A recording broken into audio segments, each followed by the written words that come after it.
Hello students. इस English को सीखने के लिए हमने पूरे इंग्लिश को 3 सेगमेंट में बांटा है, जिससे स्टेप बाय स्टेप हम इंग्लिश सीख पाएंगे। सबसे पहला जो सेगमेंट है उसको हम बोलते हैं वोकैबुलरी। वोकैबुलरी स्टूडेंट्स क्या, वोकैबुलरी के हेड में हम सीखेंगे वर्ड मीनिंग्स। भाई किसको इंग्लिश में क्या कहते हैं ये भी तो आना चाहिए कि नहीं। बिना वोकैबुलरी के इंग्लिश आना लगभग असंभव है। क्यों? क्योंकि वोकैबुलरी जो है पूरी इंग्लिश की जो इतनी बड़ी बिल्डिंग है उसकी नींव है। अगर वोकैबुलरी मजबूत होगी, अगर वर्ड मीनिंग आपको आते होंगे तो ही आप बेहतर इंग्लिश बोल पाएंगे और सीख पाएंगे। मान लीजिए अगर मैं भी अपनी वोकैबुलरी और स्ट्रॉन्ग कर लेता हूँ, मैं और वर्ड मीनिंग याद कर लेता हूँ, तो मेरी इंग्लिश और बेहतर हो जाएगी। इसलिए स्टूडेंट्स वोकैबुलरी सीखना बेहद जरूरी है। बिना वोकैबुलरी आए आप ये मत सोचिए कि आप बहुत अच्छी इंग्लिश बोल पाएंगे। अब क्वेश्चन ये है कि वोकैबुलरी सर कैसे सीखें, कैसे आए? तो स्टूडेंट्स बहुत आसान तरीका वोकैबुलरी का जो मैं जनरली सबको तरीका बताता हूँ, हालांकि कोई मानता नहीं है इस तरीके को। वो तरीका है कि जो भी कुछ आपकी आंखों के सामने आए तो आप पूछिए क्वेश्चन अपने आप से, यार इसे इंग्लिश में क्या कहते हैं। मान लो दीवार आपके सामने है तो बोलो दीवार को इंग्लिश में क्या कहते हैं। नहीं आता तो पूछिए, अपने बड़े से पूछिए, किसी से पूछिए, मेरे से कांटेक्ट कीजिए, गूगल पे सर्च कीजिए। आपको कोई भी चीज आपकी आंखों के सामने आ जाए तो स्टूडेंट्स आपको उसका मीनिंग पता होना चाहिए। आप पूछिए इसको इंग्लिश में क्या कहते हैं, बस धीरे धीरे सब कुछ सीख जाएंगे। या कोई भी काम हो रहा है, अगर कोई कपड़े धो रहा है तो धोने को इंग्लिश में क्या कहेंगे, अगर कोई लटक रहा है तो लटकने को क्या बोलते हैं, कोई भाग रहा है तो भागने को क्या बोलते हैं, कोई सजा रहा है मकान को सजाने को क्या बोलते हैं, और कोई खुद मेकअप कर रहा है, सज रहा है तो खुद सजने को क्या बोलते हैं। उठना, बैठना, चलना, सोचना, ये सबको इंग्लिश में क्या कहते हैं। जब कुछ भी आपकी आंखों के सामने कोई चीज है, व्यक्ति है या कोई काम हो रहा है, आप सोचिए इनको इंग्लिश में क्या कहते हैं एक एक करके, तो आप देखिए आपकी बहुत अच्छी वोकैब बिल्ड हो जाएगी। अब प्रॉब्लम ये है कि ऐसा कोई करना नहीं चाहता, खुद कोई नहीं करते, बहुत सारे लोग नहीं करते। मैं नहीं कह रहा कि आप नहीं करेंगे, आप बहुत अच्छे हैं, आप बेहतर हैं, आप कर सकते हैं।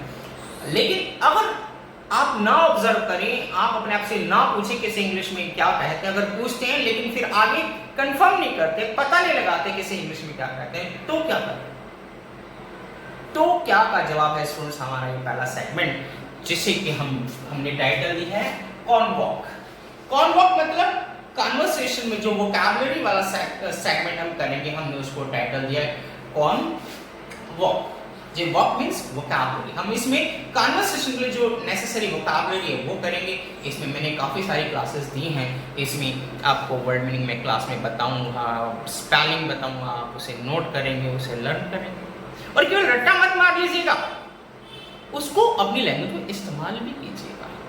इस्तेमाल मतलब अगर आपको पता चल गया कि धोने को वॉश बोलते तो बोल दीजिए मम्मी को, मम्मी क्या वॉश कर रहे हैं, आज मैं वॉश करता हूँ, ये पूरा फर्श वॉश कर दूंगा, मगर उसको इस्तेमाल भी कीजिए। चाहे हिंदी बोलते हो इस्तेमाल कीजिए। एक वोकैबुलरी का इस्तेमाल करना जरूरी है। स्टूडेंट्स ये वर्ड मीनिंग जो मैं आपको बताता हूँ क्लासेस में आपको लर्न करने, लेकिन कभी कभी क्या होता है स्टूडेंट्स, कईयों को स्पेलिंग याद करने में बड़ी दिक्कत होती है। कई साल हो चुके उन्होंने पढ़ाई छोड़ी होती है, या कुछ बच्चे बहुत छोटे होते हैं, मान लो कोई सेकंड क्लास थर्ड क्लास में पढ़ रहा है, उनसे बड़े बड़े वर्ड मीनिंग्स याद नहीं होते हैं। उसके लिए स्टूडेंट्स मैंने एक छोटा सा सेगमेंट और अटैच किया है, इसमें हमने इसका नाम दिया प्री कॉन्वॉक। प्री कॉन्वॉक दैट मींस कॉन्वॉक से पहले जो सीखेंगे उसको हम प्री कॉन्वॉक बोलते हैं। जैसे बहुत छोटे बच्चे या कोई लोग जो बहुत टाइम से पढ़ाई छोड़ चुके हैं, उनको स्पेलिंग्स याद होती, उसमें हम छोटी छोटी स्पेलिंग्स पहले याद करना सिखाते हैं। जैसे हम बोलेंगे लाल को बोलते हैं रेड, RED रेड। ऐसे स्टूडेंट्स पहले छोटी छोटी स्पेलिंग याद करेंगे तब तो बड़ी स्पेलिंग्स पर आएंगे। शर्माइए मत, ये मत सोचिए अरे कलर्स नेम याद करने पड़ेंगे दोबारा से। स्टूडेंट्स हम आपको कोई कलर्स नेम नहीं याद कराना चाहते, लेकिन हम चाहते हैं कि कल को आपको वायलेट कलर के स्पेलिंग लिखने पड़ जाए, पर्पल कलर के स्पेलिंग लिखनी पड़ जाए, बोलना पड़ जाए, कोई छोटा बच्चा आपसे पूछने आ जाए, आप बता सके। ये ना हो कि आप बोलो मुझे सब कुछ आता है लेकिन बस वायलेट की स्पेलिंग ही नहीं आती। बैंगनी को क्या कहते हैं इसका मतलब नहीं पता मुझे, बैंगनी कलर जो बोलते हैं। तो स्टूडेंट्स इसलिए हमने छोटे बच्चों के लिए या जिनको स्पेलिंग छोटे हो चाहे बड़े, इसमें कोई फर्क नहीं रहता स्टूडेंट्स। मेन है कि आपको आदत याद करने की है या नहीं है, आपको आसानी से वर्ड मीनिंग याद हो जाते हैं या नहीं।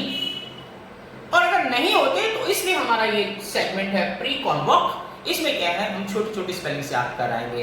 मुश्किल से आई थिंक 7-8 क्लासेस में आपको सारी स्पेलिंग्स याद करने की आदत हो जाती है, और हम चाहते हैं आप इस स्टेज पे पहुंचे कि आप कोई शब्द देखें और आपको देखते उसकी स्पेलिंग याद हो जाए।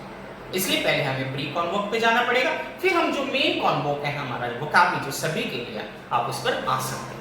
अगर आपको स्पेलिंग्स आसानी से याद हो जाती है, आपकी वोकैबुलरी भी अच्छी है, तो आप प्लीज रिवाइज करने के लिए हमारा जो सेगमेंट है वोकैबुलरी का, जिसको नाम हमने कॉन्वॉक दिया है, आप उसको जरूर ट्राई करें। डिक्टेशन दीजिए, उसमें हम डिक्टेशन के लिए भी बोलते हैं, उसको जरूर अच्छे तरीके से लगाएं। ठीक है स्टूडेंट्स, अब चलते हैं, हम बात करते हैं अपने दूसरे सेगमेंट के बारे में। स्टूडेंट्स, दूसरा सेगमेंट हमारा है ट्रांसलेशन। ट्रांसलेशन मतलब सेंटेंस फॉर्मेशन।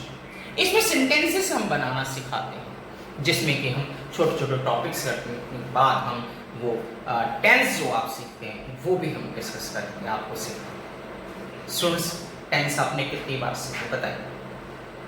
बहुत बार सीखे ना, लेकिन फिर भूल जाते हैं, ध्यान ही नहीं रहता। हमने सारे रूल्स याद कर रखे, इसके बावजूद भी हम इंग्लिश नहीं बोल पाते।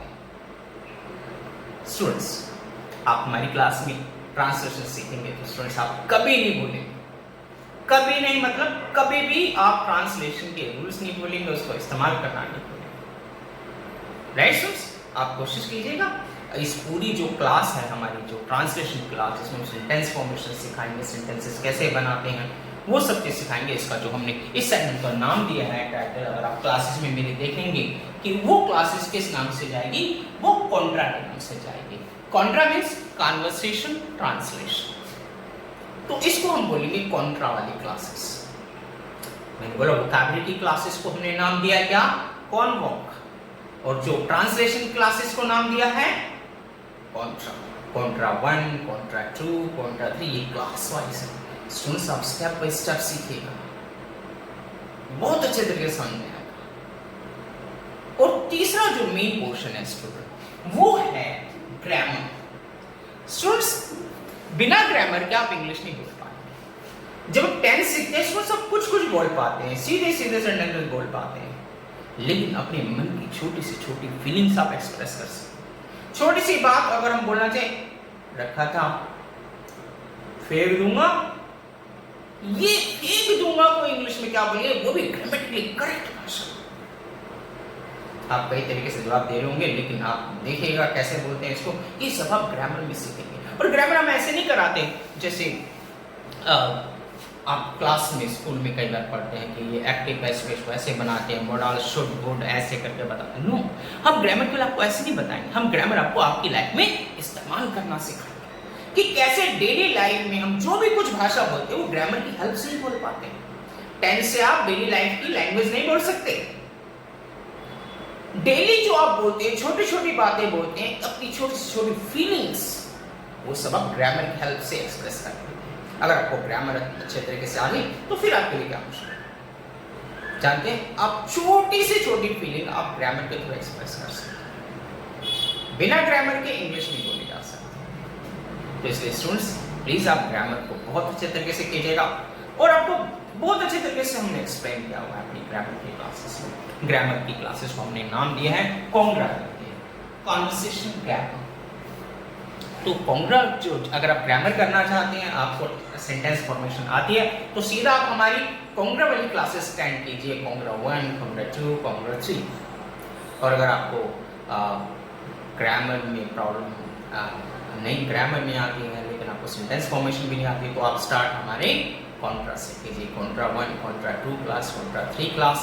और अगर आपको एकदम स्टार्टिंग से सीखना है तो आप कॉन्वॉक से स्टार्ट कीजिए। राइट स्टूडेंट्स, लेकिन सबसे इंपॉर्टेंट बात अब इसके बाद, जो कि मैंने अपना तरीका बता दिया कि हम इस तरीके से इंग्लिश भाषा को सीखेंगे, एक बात मैं कहना चाहता हूँ स्टूडेंट्स, इसमें सबसे इंपॉर्टेंट चीज़ है प्रैक्टिस। जैसे कोई भी तस्वीर तब सुंदर लगती है, तब वो लाइव लगती है, तब एकदम आकर्षित करने वाली लगती है, हमारे मन को भा जाती है जब उसमें कलर्स होते हैं। अगर उसमें रंग हैं तो वो सुंदर लगती है, हमारे मन को भा जाती है, बहुत प्यारी। इसी प्रकार से अगर आप इंग्लिश आ गई लेकिन आप बोल नहीं पाते हैं तो कोई फायदा नहीं उसका। कौन जानेगा कि आपको इंग्लिश आती है? स्टूडेंट्स, इंग्लिश बोलने के लिए प्रैक्टिस की जरूरत होती है। जैसे किसी भी पेंटिंग में, किसी भी तस्वीर में जो कलर का महत्व है, कलर की इम्पोर्टेंस है, ऐसे इंग्लिश आ तो जाएगी आपको। जैसे ब्लैक एंड व्हाइट आपने स्केच करते सो तो आपको ट्रांसलेशन आ गया, सेंटेंस फॉर्मेशन आ गया, लेकिन वो अट्रैक्टिव लगनी चाहिए, दूसरों के मन को भानी चाहिए, दूसरों को हम इम्प्रेस कर सके, वो कलर से आते हैं। तो इसमें कलर्स क्या रहेंगे? प्रैक्टिस। स्टूडेंट्स आप प्रैक्टिस कीजिए। और कई लोग क्या करते हैं कि पहले कहते हैं सारा चीज सीख लेंगे, लास्ट में प्रैक्टिस करेंगे। नहीं स्टूडेंट्स, जैसे कॉन्ट्रा 1 की क्लास सीखते हैं, कॉन्ट्रा 1, कॉन्ट्रा 2, कॉन्ट्रा 3, जो पहला टॉपिक आपका, जैसे ही पहला टॉपिक खत्म हो, चाहे वो कॉन्ट्रा 5 क्लासेस में शुरू खत्म हो या 6 में या 4 में हो, जैसे ही पहला सेगमेंट खत्म होता है, प्लीज उसको अपनी डेली लाइफ में आप इस्तेमाल करना शुरू करें। पहले आप पहला टॉपिक को प्रैक्टिस में लाएं, फिर जब दूसरा टॉपिक खत्म होगा, दूसरे की भी आप साथ साथ प्रैक्टिस करें। बिना प्रैक्टिस के कुछ नहीं होगा। और ये भी ना सोचे कि इकट्ठे प्रैक्टिस कर ले। स्टूडेंट, जब आप पेंटिंग में कलर भरते हैं, पहले एक हिस्से को कलर करते हैं ना, फिर दूसरा हिस्सा, तीसरा, चौथा, 5वां, 6वां, फिर एक टाइम आता है जब पूरी आपकी पेंटिंग वेरी कलरफुल लगती है, हो जाती है। इनफैक्ट ऐसे ही आप क्या करें, एक एक टॉपिक को प्रैक्टिस करें। एक टॉपिक में आपको अच्छा लगा, प्रैक्टिस कर पा रहे, बोल पा रहे, फिर दूसरा, तीसरा, चौथा, इस प्रकार से फिर आप सारी के सारे टॉपिक्स को आप अपनी इंग्लिश में बोल पाएंगे। स्टूडेंट्स प्लीज आपसे रिक्वेस्ट है कि आप इन सारी चीज़ सीखें। मैं आपको भरोसा दिलाता हूँ कि आप इंग्लिश जरूर बोल पाएंगे। स्टूडेंट्स, मैंने स्टूडेंट्स पूरी पढ़ाई हिंदी मीडियम सीखी, हिंदी मीडियम से, लेकिन आज आपके सामने, तो स्टूडेंट्स प्लीज आप भी इंग्लिश बोल सकते हैं, आप भी इंग्लिश दूसरों को पढ़ा सकते हैं। मैं आपसे कह रहा हूं, चाहे आपको कुछ भी ना आता, लेकिन आप प्लीज स्टेप बाय स्टेप, अगर आपको वोकैबुलरी नहीं आती तो आप हमारा जो पहला सेगमेंट है वोकैबुलरी को करें, फिर दूसरे सेगमेंट पर आए और फिर तीसरा सेगमेंट ग्रामर पर आए। ठीक है स्टूडेंट्स, उम्मीद है हम मिलकर काम करेंगे, क्योंकि टीम वर्क रहेगा, केवल मेरे कहने से कुछ नहीं होगा, इसमें मुझे आपके साथ की जरूरत पड़ेगी। आप प्लीज जैसा जैसा आपको क्लासेस में इंस्ट्रक्शंस मिलती हैं, आप प्लीज उसको फॉलो करें, और कोई प्रॉब्लम होती है तो प्लीज मुझसे कांटेक्ट जरूर करें, मैं आपकी हमेशा करूंगा। राइट स्टूडेंट्स, तो प्लीज शुरू करते हैं हम अपनी क्लासेस। राइट, तो 1 बाय 1 हम करेंगे, तो मिलते हैं आपसे उन क्लासेस में। तब तक के लिए गुड बाय स्टूडेंट्स।